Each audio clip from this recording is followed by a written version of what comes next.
দাদা দুটা ভিক্ষা দাও না দাদা।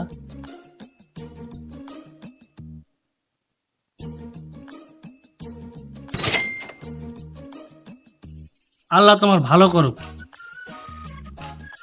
ও ভাই, ও ভাই,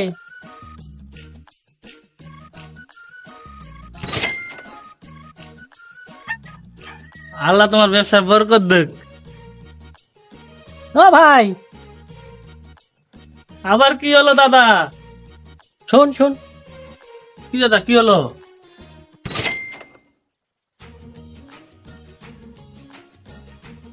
আল্লাহ রব্বুল আলামিন পারওয়ারদিগার, এই দাদাকে তুমি বড় বড় বাড়ি করে দিও, আমিন বড় বড় গাড়ি দিও। আমিন। দাদা তোকে বিয়ে হয়েছে? না না না, ইয়া আল্লাহ, এই দাদাকে তুমি এটা রাশিয়া আবে সালে। আপনা আতিনা ফিদ দুনিয়া, আমি আর কারো বাড়ি যাব না।